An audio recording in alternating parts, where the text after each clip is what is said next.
First question is from Excaliburnt. He says, I've been having a step-parent related problem. I'm 17 and am currently living with my mom and stepdad. I want to have a better relationship with my stepdad, but so far it's been unsuccessful.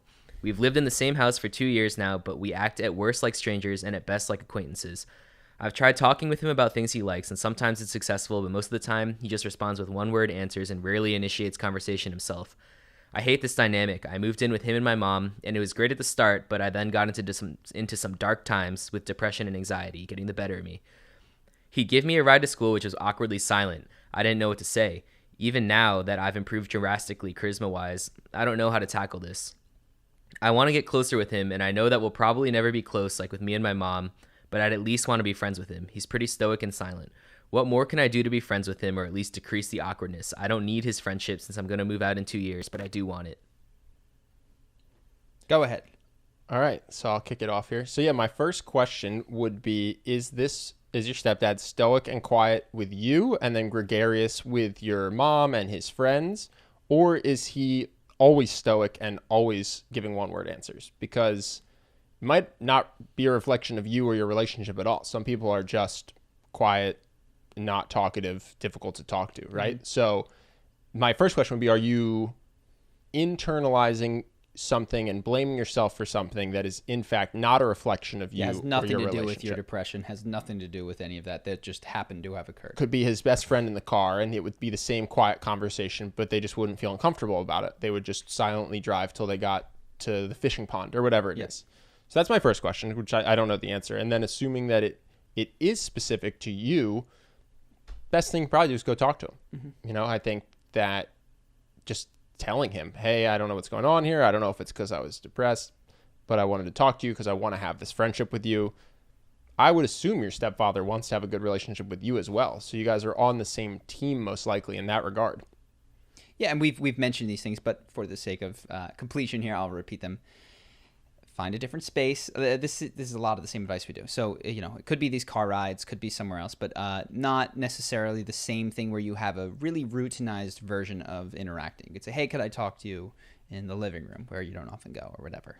Say, I know this is kind of random. You open them up a little bit and this might sound strange, but pace is reality. Yeah. I feel, again, I statements, I feel, not you're not saying you don't talk to me, you don't like me. You say, I feel like we often have a lot of silence between us. To me, it feels like conversation is difficult and I often don't know what to say. And the impression that I get is that you may not have interest or just otherwise don't want to talk to me. And I was, one, wanting to check if that's true. And two, if it is, I'd like it to change because I'd like to have a good relationship with you. So that's under the circumstances that Ben's talking to. And the scariest thing here is just going to be initiating this conversation, right?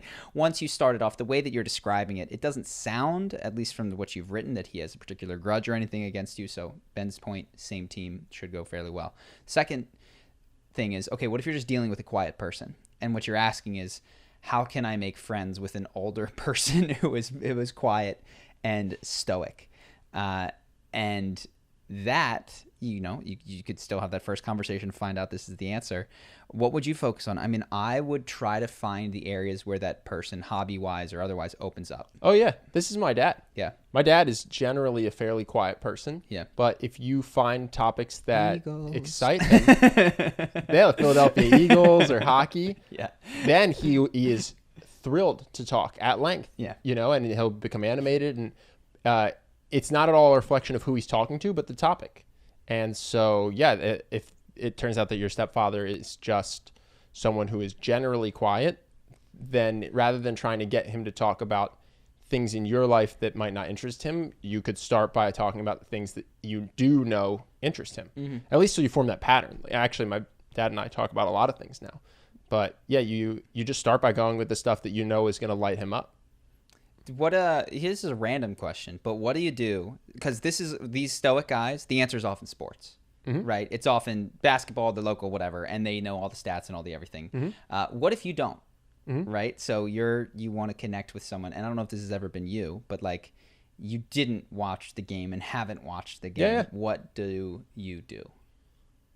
So it depends. I mean, it depends on how badly you want it, right? But like, I still don't watch the Philadelphia Eagles, but I'm happy to ask. I'm happy to listen to how they're doing. So maybe I don't hate sports is the thing. If somebody detests this conversation, it's going to be tough to connect with anyone if what they love, you detest hearing about, right? That's just straight up, whether it's art or sports. And so in this instance, I don't mind. I actually like hearing about it, even though I don't watch it. So I'll ask him, how's it going? This and that. I often ask him about his job, which I think actually, funny enough, not a lot of people do, because he's the boss at his company and the father figure. So he's the caretaker for the family. So I feel like it's not often that someone will say, hey, how are you doing? You know, and so I'll just ask him about his work. And even though I don't care about the steel industry, I do in the sense that it's my dad's industry. So I'm happy to listen about things I'm not educated about and that I wouldn't research on my own, just because it allows me to hear what's going on in my dad's life that's important to him. Yeah. You know what I mean? Yeah.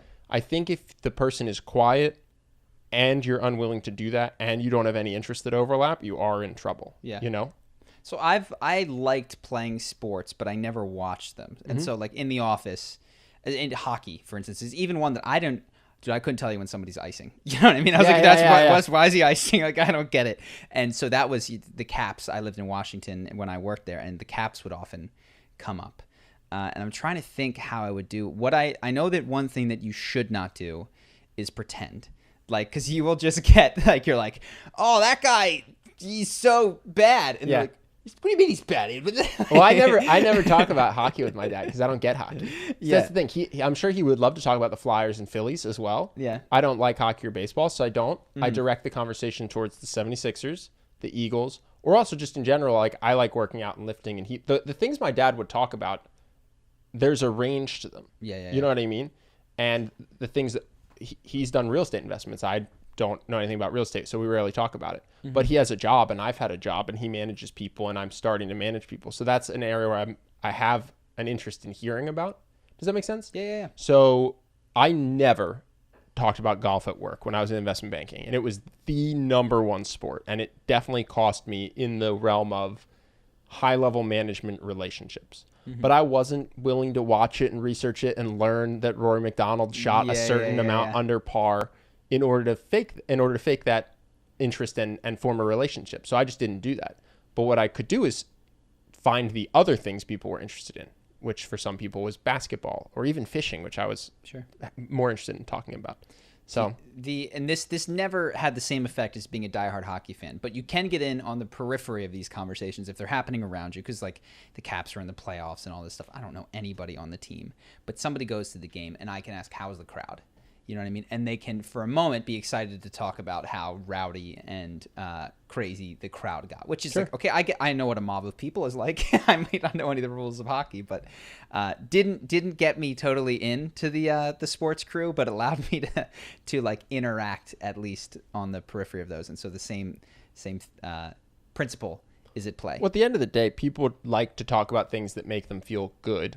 Or in some instances, they like to talk about the things that they hate because it riles them up, right? But let's say I don't know anything about hunting, and I have a stepfather who loves hunting, and he went hunting. I can still ask him, how did it go? And he goes, oh, it was great. I shot a deer. You could go, oh, how'd that feel?